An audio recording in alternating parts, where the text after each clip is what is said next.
Hola, mi nombre es Pablo Gobi y para los que quieran conocer quién soy y exactamente qué hago, alcanza con poner mi nombre en Google para ver cuál es la trazabilidad de las cosas que he hecho y las cosas que he opinado desde hace un tiempo largo ya.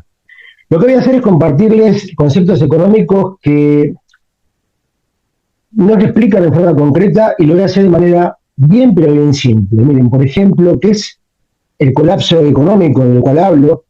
¿Qué es la hestéresis en una economía? ¿Qué es la autofagia en una economía? ¿Qué es la liquidez de laboratorio? ¿Qué es la dinámica del flujo? ¿Y qué vendría a ser la termodinámica aplicada a la economía? Lo primero que voy a hacer es intentar hacerlo lo más simple posible porque los economistas tienen la tendencia a utilizar conceptos complejos para confundirnos. No quieren que sepamos la verdad. Entonces voy a intentar bajar esto a lo más simple posible utilizando términos técnicos, pero además explicaciones que sean muy simples, pero muy simples de comprender. Bueno, vamos a empezar rompiendo el mito del riesgo país. Nos dicen que el riesgo país baja. Bien, le voy a contar qué es el riesgo país. El riesgo país es exactamente la capacidad que tiene un Estado de pagar su próximo vencimiento. O sea, si a nosotros nos presta el dinero para pagar el vencimiento la semana que viene, el riesgo país baja. ¿Por qué? Porque lo que apuestan a que nosotros paguemos la semana que viene se aseguran que paguemos, entonces la timba, su ganancia está asegurada. Es como si yo fuera un enfermo terminal, yo Pablo fuera un enfermo terminal, y los médicos apuesten a que yo voy a vivir hasta el lunes que viene. Entonces, todo lo que apuestan a que yo voy a vivir hasta el lunes que viene, están asegurados de que yo una semana más de vida tengo. Pero bajo ningún aspecto mi salud está bien, como tampoco la economía está bien. En ese caso, el riesgo de salud, Pablo, sería muy, pero muy bajo, porque la semana que me falta para que cobren su apuesta está casi asegurada.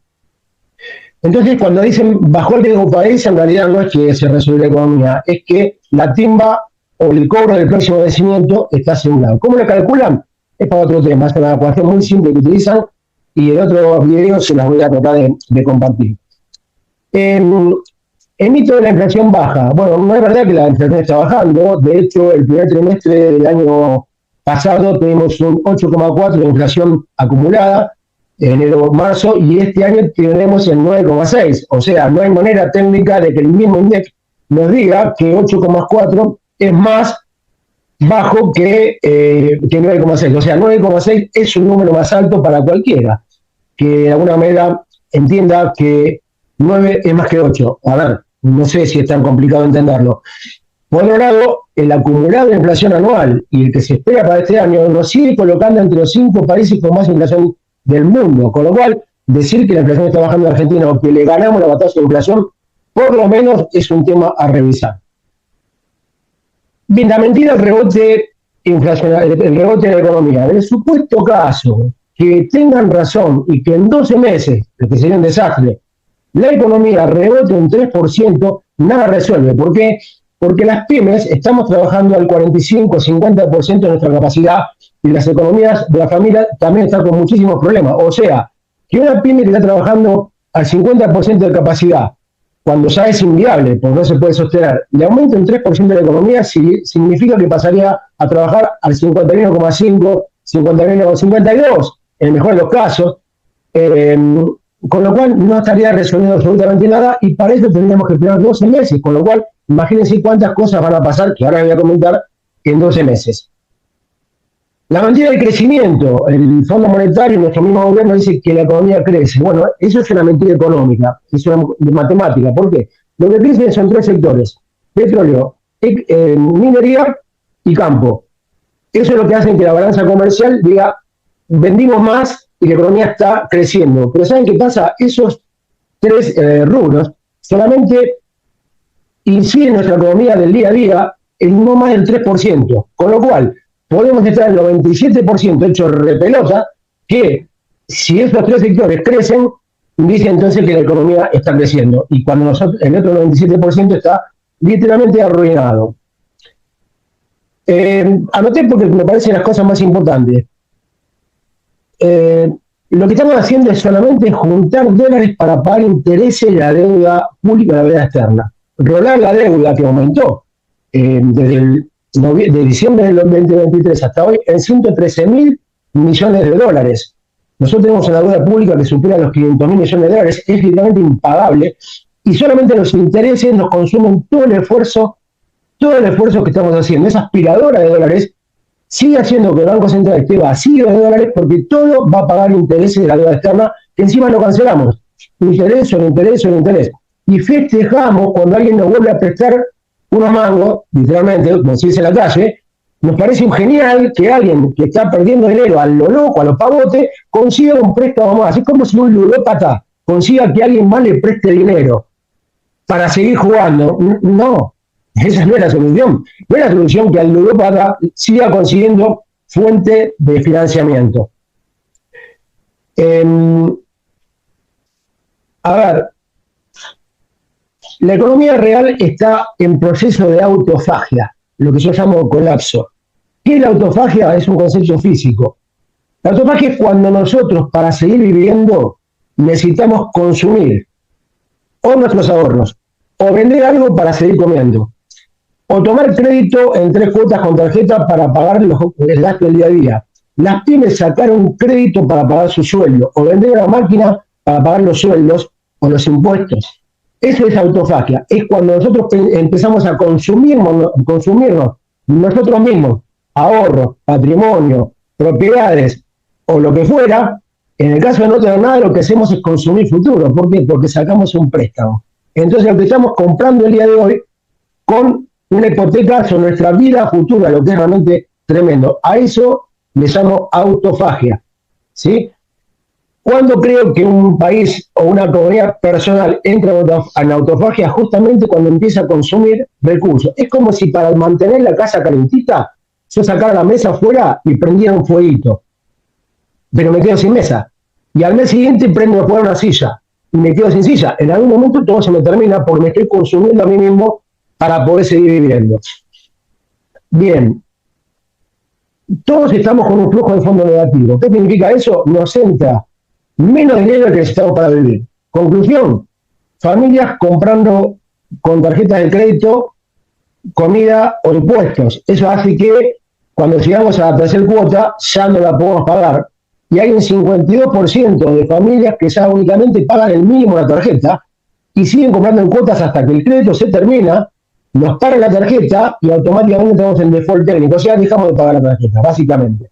El 30% de los colegios privados, es decir, hay un 30% de demora en los pagos de las cuotas de los colegios privados, lo que es tremendo.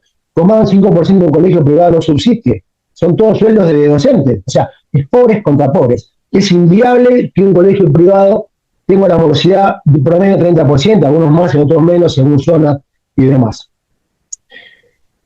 Están diciendo que va a haber un rescate del Banco Mundial y que ya está aprobado. Eso llegaría en 30 a 90 días. Y son 2.000 millones de dólares. Bueno, yo quiero decirles una cosa.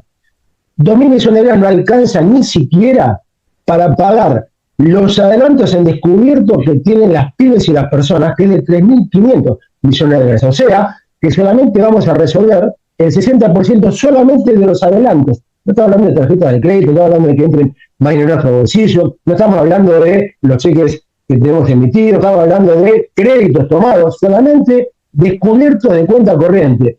Y tampoco nos lo van a regalar, lo van a prestar a plazo, no sé si en dólares o en pesos, no sé cómo lo harán, lo cual es un ancla de plomo, no es ninguna solución para la economía, no nos engañemos, por favor. A ver, está pasando que 6 de cada 10 familias o personas estén sacando crédito para pagar alquileres. Y muchos chicos, muchos jóvenes que están volviendo a la casa de sus padres. Eso es arruinar el proyecto de vida de nuestros jóvenes.